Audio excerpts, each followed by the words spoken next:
You are to. Hey guys, welcome back.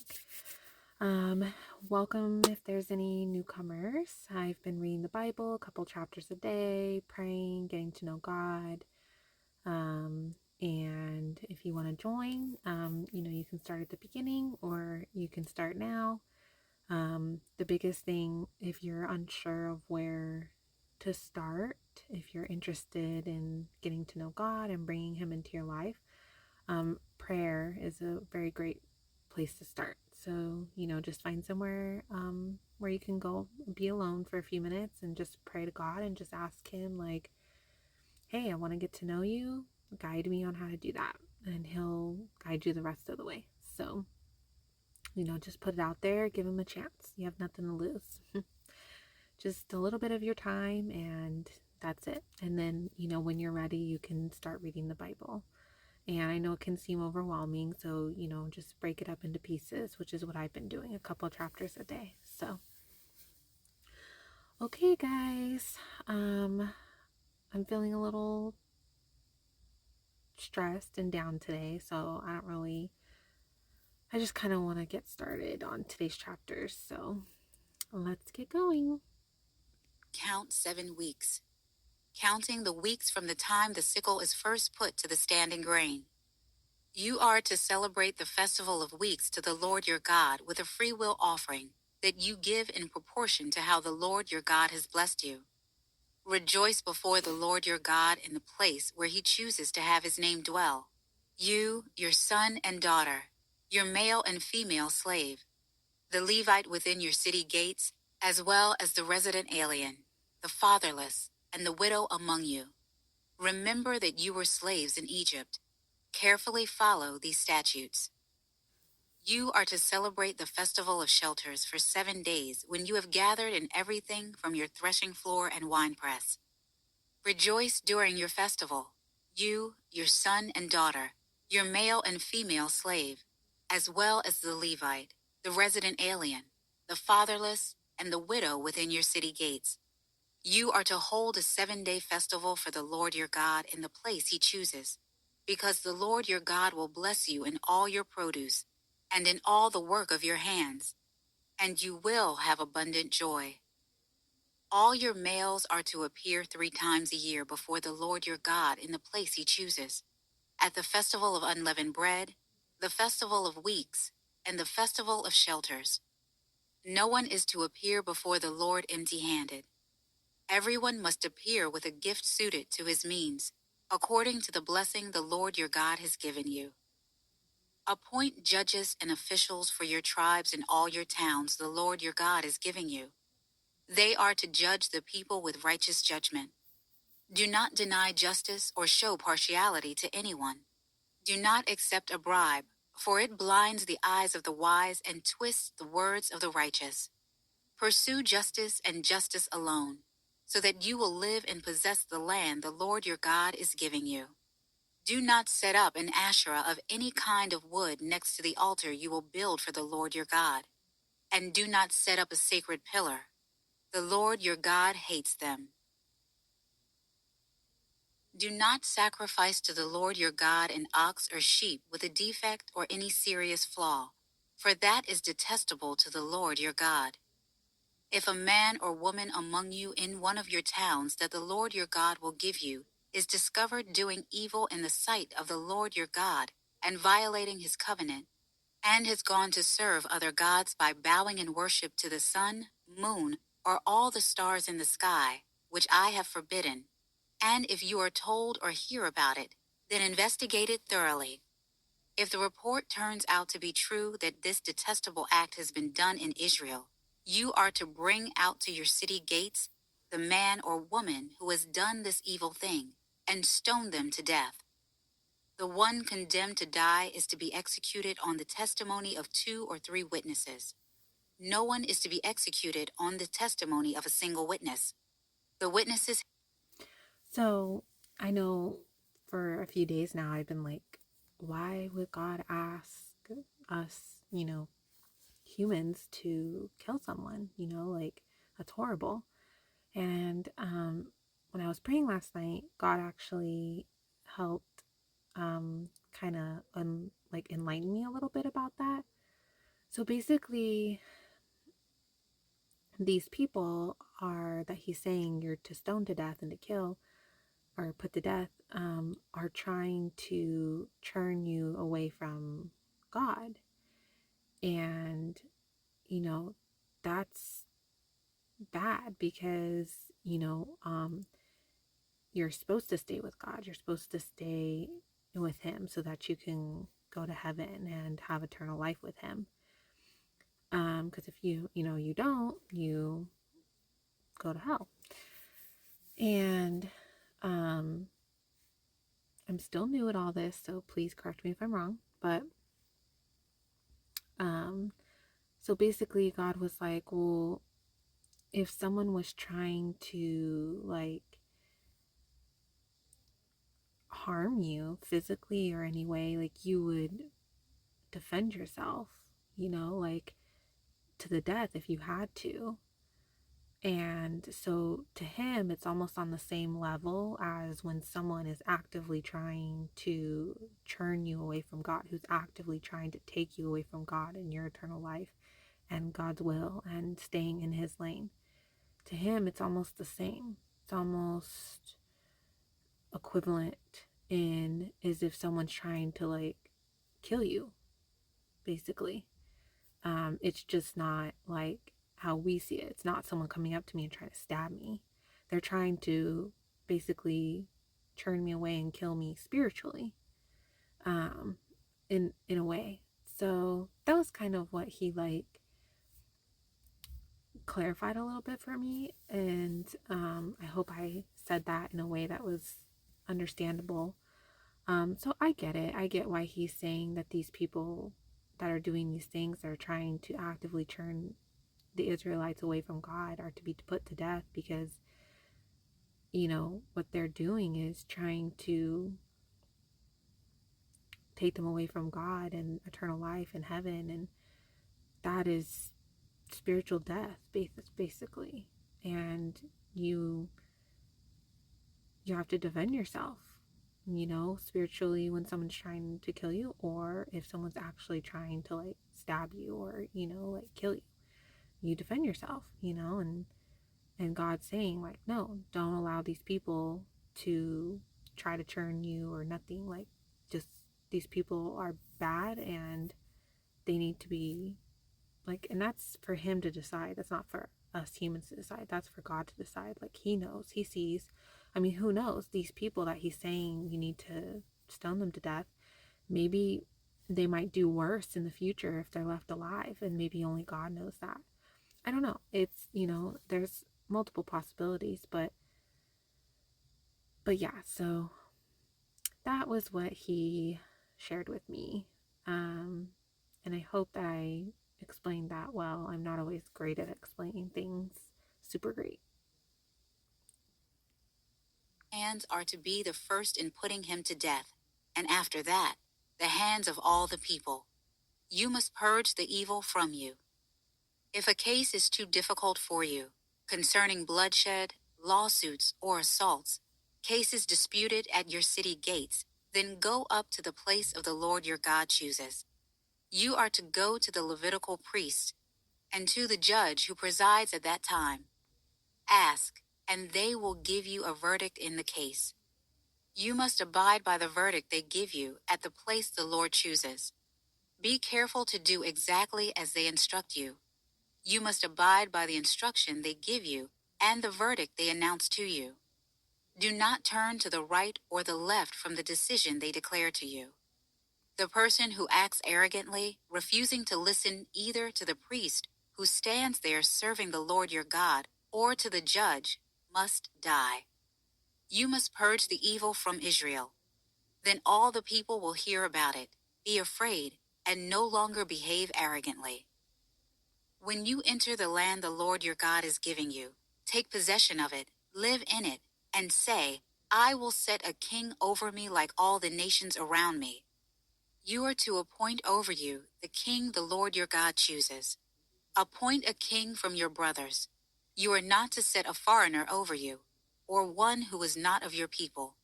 However, he must not acquire many horses for himself, or send the people back to Egypt to acquire many horses, for the Lord has told you, you are never to go back that way again. He must not acquire many wives for himself, so that his heart won't go astray. He must not acquire very large amounts of silver and gold for himself. When he is seated on his royal throne, he is to write a copy of his instruction for himself on a scroll in the presence of the Levitical priests. It is to remain with him, and he is to read from it all the days of his life, so that he may learn to fear the Lord his God, to observe all the words of this instruction, and to do these statutes. Then his heart will not be exalted above his countrymen. He will not turn from his command to the right or the left, and he and his sons will continue reigning many years in Israel. The Levitical priests, the whole tribe of Levi, will have no portion or inheritance with Israel. They will eat the Lord's food offerings, that is their inheritance. Although Levi has no inheritance among his brothers, the Lord is his inheritance, as he promised him. This is the priest's share from the people who offer a sacrifice, whether it is an ox, a sheep, or a goat. The priests are to be given the shoulder, jaws, and stomach. You are to give him the first fruits of your grain, new wine, and fresh oil, and the first sheared wool of your flock. For the Lord your God has chosen him and his sons from all your tribes to stand and minister in his name from now on. When a Levite leaves one of your towns in Israel, where he was staying, and wants to go to the place the Lord chooses, he may serve in the name of the Lord his God, like all his fellow Levites who minister there in the presence of the Lord. They will eat equal portions besides what he has received from the sale of the family estate. When you enter the land the Lord your God is giving you, do not imitate the detestable customs of those nations. No one among you is to sacrifice his son or daughter in the fire, practice divination, tell fortunes, interpret omens, practice sorcery, cast spells, consult a medium or a spiritist, or inquire of the dead. It's so crazy. Um, my mother-in-law, when I moved in to her house about a year ago, I've been here a year now. She's very, Christian believer, like goes to church twice a week, and she would always talk about how people practice witchcraft, and I'm like, what are you talking about? Witchcraft? Like that's nonsense. And she's like, yeah, like these people, they practice witchcraft. And I'm just like, what? Well, I've been learning like there's people that unintentionally are like practicing witchcraft. They don't realize they're practicing witchcraft. Like, I had no idea, you know, going to a fortune teller or, the people that do like the tarot cards or stuff like that was considered witchcraft. Like, I had no idea. It was innocent, like, to me. Like, it didn't seem bad at all. It was just something fun you did, like to see if you could, I don't know, get a little glimpse of your future or something. Like, I had no idea. But I have realized that there are people out there that actually like know what they're doing and know that they're doing bad things that they shouldn't be doing. And like, so that's different. But I don't know, it's just pretty wild. Like, I had no idea like stuff like that was bad, like I had no idea. And I used to think that mediums were super cool. I was like, wow, like that's amazing. That's like so fascinating that they get to talk to our loved ones and blah, blah, blah. But now I recognize that it's, like it's just, Satan and his demons, deceiving them and us. But I mean, I didn't know that, to me, it seemed like really cool and amazing and, and, um, but Everyone who does these acts is detestable to the Lord. And the Lord your God is driving out the nations before you because of these detestable acts. You must be blameless before the Lord your God. Though these nations you are about to drive out listen to fortune tellers and diviners, the Lord your God has not permitted you to do this. The Lord your God will raise up for you a prophet like me from among your own brothers. You must listen to him. This is what you requested from the Lord your God at Horeb on the day of the assembly when you said, "Let us not continue to hear the voice of the Lord our God or see this great fire any longer, so that we will not die." Then the Lord said to me, "They have spoken well. I will raise up for them a prophet like you from among their brothers. I will put my words in his mouth, and he will tell them everything I command him. I will hold accountable whoever does not listen to my words that he speaks in my name. But the prophet who presumes to speak a message in my name that I have not commanded him to speak, or who speaks in the name of other gods, that prophet must die. You may say to yourself, how can we recognize a message the Lord has not spoken? When a prophet speaks in the Lord's name, and the message does not come true or is not fulfilled, that is a message the Lord has not spoken. The prophet has spoken it presumptuously. Do not be afraid of him. When the Lord your God annihilates the nations whose land he is giving you, so that you drive them out and live in their cities and houses, you are to set apart 3 cities for yourselves within the land the Lord your God is giving you to possess. You are to determine the distances and divide the land the Lord your God is granting you as an inheritance into 3 regions, so that anyone who commits manslaughter can flee to these cities. Here is the law concerning a case of someone who kills a person and flees there to save his life, having killed his neighbor accidentally, without previously hating him. If, for example, he goes into the forest with his neighbor to cut timber, and his hand swings the axe to chop down a tree, but the blade flies off the handle and strikes his neighbor so that he dies, that person may flee to one of these cities and live. Otherwise, the avenger of blood in the heat of his anger might pursue the one who committed manslaughter, overtake him because the distance is great, and strike him dead. Yet he did not deserve to die, since he did not previously hate his neighbor. This is why I am commanding you to set apart 3 cities for yourselves.